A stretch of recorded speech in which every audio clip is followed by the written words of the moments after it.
네, 이번 주제도 마찬가지로 뉴스탐10이 선정한 상위권 뉴스들입니다. 2위가 바로 용꿈 꾸며 찾는 이 동네 과연 어딜까요? 그리고 이 명당 떠난 과거 잠룡들의 눈물, 예전 사례까지 하나하나 짚어보도록 하겠습니다. 이 며칠 전에 서울시 공관이 가회동으로 이사 간다는 소식 전해드렸었죠. 이와 관련된 이야기 꼬리를 물고 계속해서 퍼지고 있습니다. 하태원 차장. 네. 보면 서울시 공관, 그러니까 박원순 시장이 네. 공관이 은평 뉴타운에서 네. 가회동으로 옮겼는데 이게 처음에는 이게 28억이라서 글쎄 서민 시장을 표방했던 박원순 시장과 어울리지 않는다. 이런 여러 가지 얘기도 있었는데 네. 이번에는 이 가회동이 대권 대망론으로 퍼지고 있다는데. 네, 제가 유년 시절을 보낸 곳이 이렇게 대권 명당이라고 하니까 저도 예. 상당히 기분이 좋아지는데 예. 어쨌든 요즘 박원순 시장이 움직이면 기사가 되는 것 같습니다. 그만큼 많은 정치권에서 주목을 받는 차기 유력 대권 주자 중 하나고요. 예. 그렇지만 이번에 서울시 공관을 가회동으로 옮긴 것, 결국 대권으로 가기 위한 어떤 용꿈 꾸기의 어떤 전조 아니냐 그런 비판들이 나오는데요. 그런 이유가 다 있는 거죠. 그동안 다른 곳에 있다가 가회동으로 옮겨간 정치인들 그 대권, 그 용꿈 성공한 적이 많이 있습니다. 그렇기 때문에 박원순 시장도 차기 대선을 노리고 움직이는 거 아니냐 하는 얘기들이 정치권 호사가들 사이에 크게 거론되고 있습니다. 예, 가회동이 이 재물, 권력 그리고 후손에 이르기까지 3번 세 가지의 그 기운이 아주 좋아서 인기가 많다는 얘기인데 한번 그림으로 볼까요? 네. 하태원 차장 예전에 그러니까 가운데뿐만 빼고는 모두 대통령이 됐는데 한번 설명을 하나 해주세요. 잘된 분 2분, 잘 안 되신 분 1분 이렇게 예. 돼 있죠. 그게 가회동이란 걸 어떤 매개로 해 있는데요. 예. 노무현 전 대통령의 경우는 정확히 가회동은 아닙니다. 근데 가회동과 아주 인접한 명륜동으로 여의도에서 명륜동으로 옮겨왔죠. 그러면서 2002년 대선에서 성공을 했고요. 예. 이명박 전 대통령도 논현동 사저에서 가회동으로 이전하면서 2007년 대권을 거머쥘 수 있었습니다. 하지만 가회동에 살던 이회창 전 총재는 그러네요. 한나라당 총재죠. 예.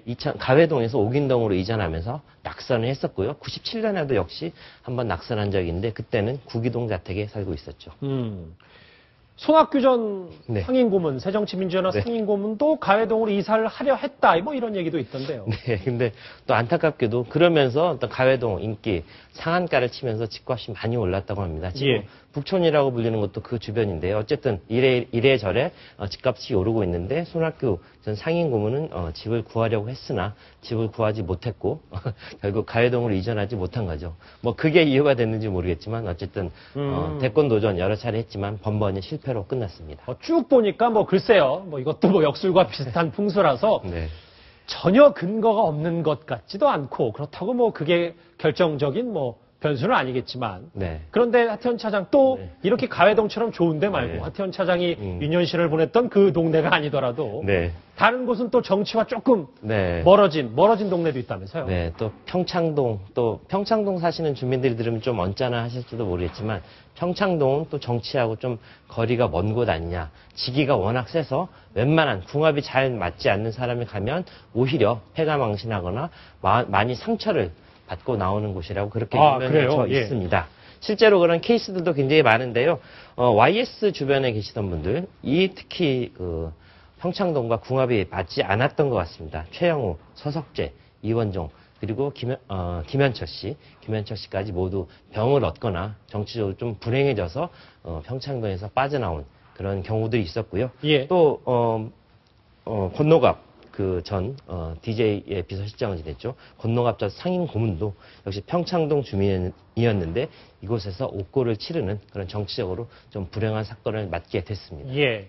아까 말씀드렸던 이제 풍수지리학으로 대단히 좋은 데가 이제 재물, 권력, 그리고 후손들에게 얼마나 큰 좋은 영향을 미치는데 제가 전문가는 아니지만 풍수학 박사인 동아일보 안영배 기자의 칼럼을 인용해서 한번 정리를 해봤습니다. 첫 번째가 이 권력 기운이 이 동네 쭉 퍼져 있고 자선 기운이 이렇게 있다는 얘기인 것 같은데 이도영 차장 보면요. 네. 이 서울시청을 기준으로 그러니까 이 삼각산하고 이쪽 아무래도 이쪽이 권력 기운이 있는 거네. 예전 조선시대의 왕궁터가 그죠? 청와대를 중심으로. 아무래도 그쪽 동네가 산과 가깝다 보니까 조용하고 공기가 좋거든요. 예. 일단 주거 지역으로서 꼽히는 지역이고 서울시청을 중심으로 광화문 일대에 많은 그 기관들이 자리를 하고 있는데 그 인근 중에서 가장 가까운 주거 지역이라고 할 수 있거든요. 그 이외의 지역으로 나가면은 아파트 단지 뭐 이렇게 큰 것들이 있지만 그렇지 않은 지역으로 보면 단독주택 중에서는 가장 가깝고 살기에 좋은 그런 지역들이 명당으로 꼽히는 거 아닌가 싶습니다. 예. 지금 보면 이 쭉 권력 기운과 이제 자손 기운 하나씩 봤는데 다음 한번 보실까요? 다음 요거 이 기운이 바로 재물 기운인데 글쎄 요즘 시대에는 이게 더 관심이 많지 않을까 생각하는데 이동영 차장 뭐 딱딱 집어서 얘기하면 너무 땅값 티나니까 하나 그냥 대략적으로 설명을 좀 해주세요.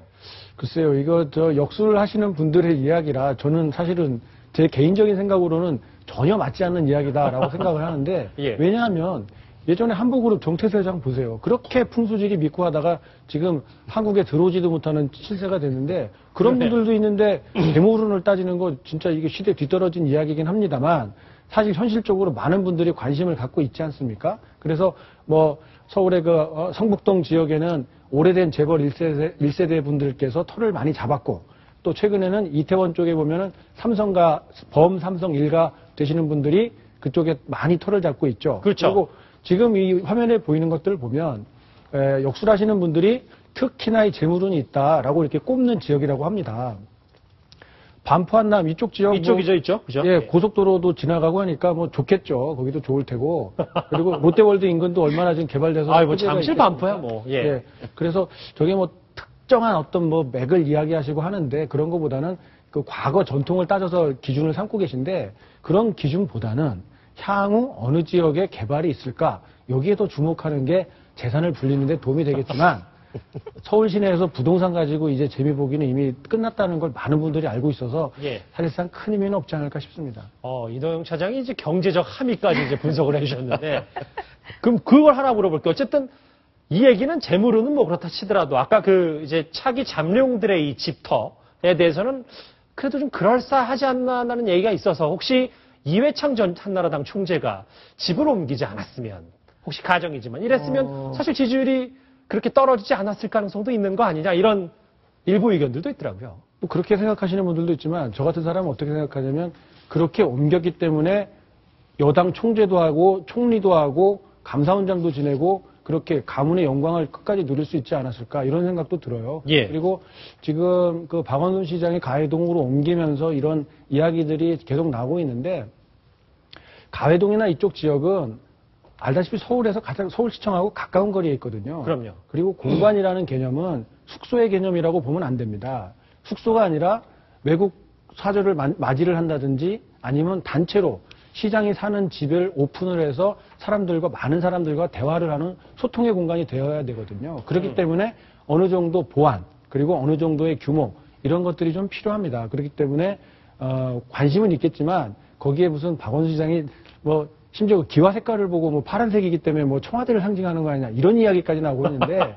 그런 얘기도 있습니까? 예, 그런 이야기도 있긴 있어요. 그런데 예. 그런 것 때문에 박 시장이 거기에 공간을 정했다. 이거는 정말 근거 없는 낭설에 불과하다고 생각이 들고요. 예. 지리적으로 가깝고 뭔가 보안성과 많은 사람들을 마주할 수 있는 그런 시장만의 공간이 필요한 것도 사실입니다. 그거는 이제 이동영 차장은 상당히 논리적으로 합리적으로 생각을 하려고 한 건데 아직도 보면 근데 이분들도 아직 그렇지는 않은 것 같아요. 예전에 보면 조상묘를 이전한 정치인들을 전 대통령 김대중 전 대통령도 있고 이인재 새누리당 의원 이회창 전 총리 김종필 한화갑 전 총재와 대표. 네. 그래서 하여튼 이 보면 정치인들도 마지막 지푸라기 그리고 활용점정이라고 해야 됩니까? 본인 일을 다 하고 네. 몇 자리도 한번 옮겨보고 이런 시도들이 상당히 많았네요. 그렇죠.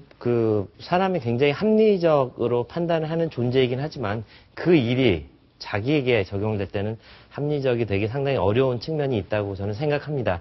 조순시장 잘 아시죠? 서울시장 눈썹이 하얗죠. 그래서 백미를 가졌던 조순시장. 서울시장이 되면서 당연히 차기 대권주자 1순위 반열에 오르기도 했었고요. 근데 조순시장 경제학을 한 분 아니겠습니까? 경제학을 한 분이고 합리성에 있어서 대한민국에서 누구보다도 뒤처지지 않는 분이었는데 이분도 결국 그 대권에 도전한다는 마음을 먹었을 때는 예. 결정적으로 무속인의 영향을 받았다고 합니다. 당시에 기사가 났었는데요. 서울시장 공관 또는 서울시장 집무실로 무속인을 여러 번 끌어들였다는 그런 기사도 났었고요.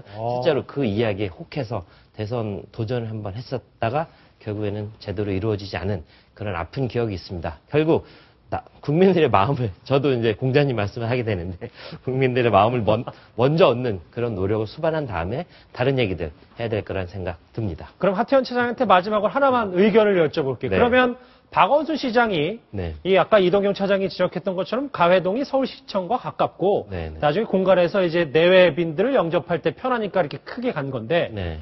아예 그 가회동의 대권 그 명당과 관련이 없다고 봐야 됩니까? 글쎄요. 기왕이면 다홍치만한 얘기가 여기에도 적용될 것 같은데. 역술인이 아닌데. 예. 네, 어쨌든 뭐 제가 한번 그 마음속에 빙의 돼서 한번 들어가 본다면 예. 여러 가지 그런 그 옵션들, 여러 가지 그러니까 대상 지역들이 물색됐을 거고요. 서울시장 공관으로서 이런 곳이 후보지로 거론되고 있는데 이 중에서 어떤 곳을 고르시겠습니까?